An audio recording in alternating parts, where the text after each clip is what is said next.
यदि एक पात्र को भरना है तो उस पात्र को पहले खाली होना जरूरी है। और यदि वो पात्र पहले से भरा हुआ है, कोई मटका है, कोई हंडा है, उसमें पानी भरा हुआ है, तो अलग से कोई चीज़ भरोगे तो उसमें भराने वाला नहीं, फिर वो भर नहीं पाए।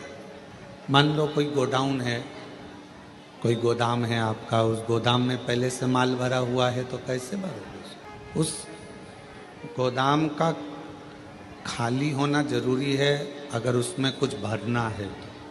पात्र में अगर कोई वस्तु भरना है, पात्र में अगर कोई सामान भरना है तो उसका खाली होना जरूरी है। वरना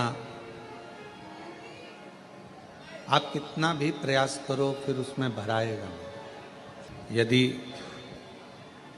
पात्र खाली है तो उसमें कोई वस्तु आप भर सकते, कोई वस्तु आप भर दो। गोदाम खाली है तो गोदाम में कोई वस्तु आप भर दो। उसी तरह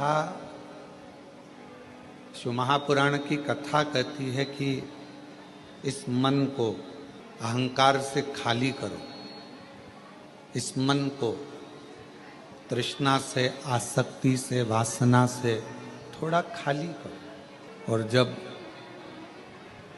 ये मन आसक्ति से, वासना से, लोभ से, तृष्णा से, काम से खाली रहेगा तो ये निश्चित है कि इसमें शिव महापुराण की कथा जल्दी भरा जाएगी, अंदर उतर जाएगी।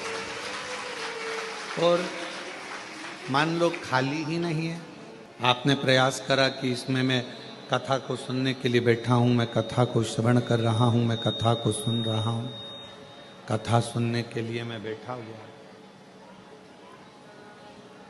और यदि मैं कथा श्रवण करने के लिए बैठा हूँ तो मेरे को कथा भीतर प्रवेश करे, अंदर आए, तो वो कथा आपके भीतर प्रवेश नहीं करेगी। कथा का प्रवेश कब होगा? जब हम भीतर से खाली हों। कानों में वो आप लोग वो लगा लेते हो हेडफोन, और उसमें कोई ना कोई भजन चल रहा है, कोई ना कोई गाना चल रहा है। अब कोई गाना चल रहा है हेडफोन पर और आप बैठे हो कथा के पंडाल में कि मैं कथा सुनूंगा, मैं कथा श्रवण करूंगी, और वो हेडफोन तुम्हारे कानों में लगा हुआ है, तो कथा अंदर जाएगी?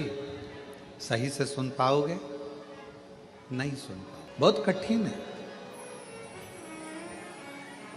यदि भगवान शंकर की अविरल भक्ति को, भगवान शंकर के मंत्र को, भगवान शिव के नाम को, भगवान शिव की अविरल भक्ति को हमें अपने भीतर धारण करना है, उसको अपने अंदर उतारना है, तो शिव महापुराण की कथा कहती है पहले ये दुनिया के हेडफोन को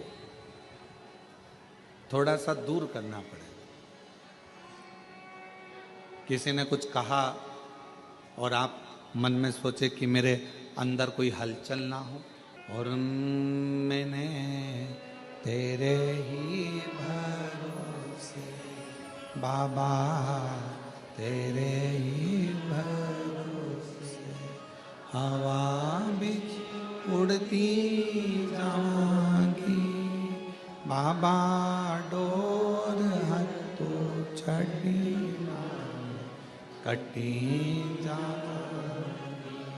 भोले, मैं तेरी कथा शंभू, मैं तेरी कथा हवा बिच उड़ती जाऊंगी बाबा, डोर हथो